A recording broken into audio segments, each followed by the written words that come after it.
Kung makahanap tayo ng magbubura, papabura mo, hindi na. Hindi na. Para sa anak ko eh. Pangailangan. Andiyan po, boss, hindi ko alam kung anong gagawin mo rito. Ikaw na bahala dyan. Yun. Salamat, maraming salamat.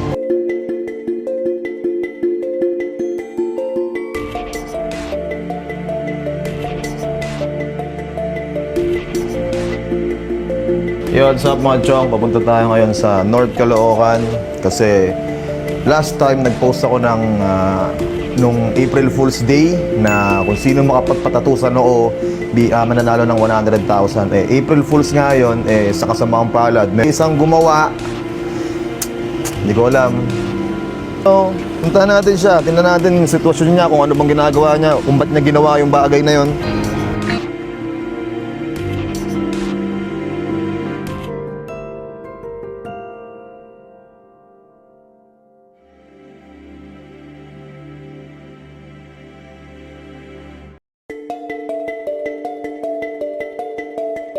Tol, siya yung nakabasa ng post natin nung April Fool's Day, di ba? Oo.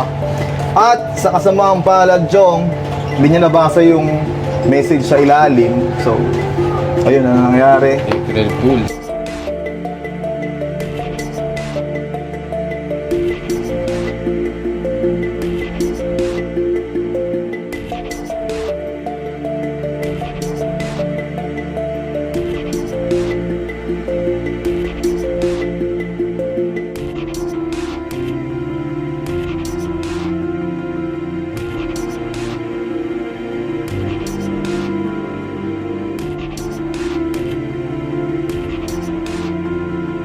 But, Ano yan eh, para sa bunso kong anak, at saka sa yung pang-tuition ng anak ko.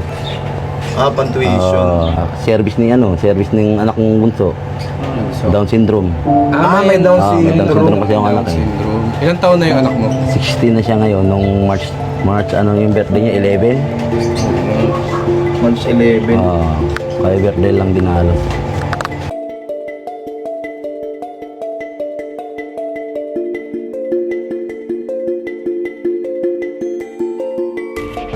Ano yan? Kung makahanap tayo ng magbubura, papabura mo, hindi na. Hindi na. Sa una, mahirap eh, siyempre, kailangan eh. Para sa anak ko eh. Pangailangan.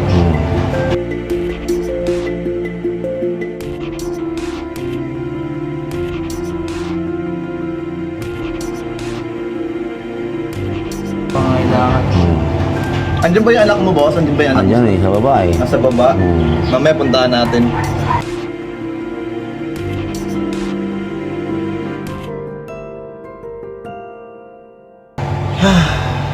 Paano yan, men? Sige, bigyan na natin si Kuya, tol. Ito, boss, hindi ko alam kung anong gagawin mo rito.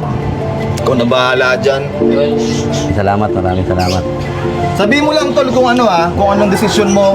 Pwede tayo humanap ng derma na magli-laser niyan para matanggal. Or ikaw. Tapos, yung kolong. Sugutin na rin natin yung kolong siguro. Oo, yung kolong. Alam, kung gusto niya patanggal, hanap tayo ng magtatanggal. Ganda mamit natin yung anak niya. Sige, puntahan natin yung anak niya. Sa baba. Nasa baba ba? Tara. Puntahan natin, Puntahan na.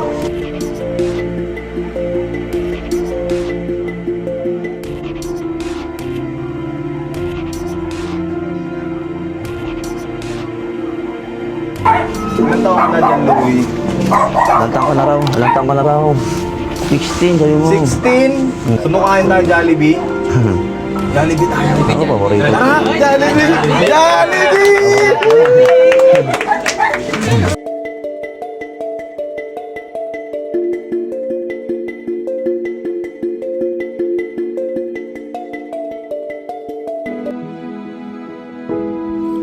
Unexpected lahat ng nangyari. Eto, may anak pala si tatay na may espesyal na karamdaman. Kumbaga, yung April Fool's Day na post namin, naging daan pa para makilala ko siya. At kahit papano, may napasaya kaming bata. Wala akong intensyon na maging perwisyo sa kapwa-tao ko. Nakilala ang Teragis sa pagpapasaya ng tao at mamigay ng papremyo araw-araw sa mga challenge namin. Kaya sa mga nagkaroon ng negatibong pananaw sa naging April Fool post namin, humihingi ako ng tawad. At sana magsilbing aral to sa ating lahat, lalong-lalo na sa mga kapwa influencers ko o brand na nasa internet, na maging responsable tayo sa lahat na ina-upload natin. Hindi natin alam na meron taong gagawin ang lahat para sa pera.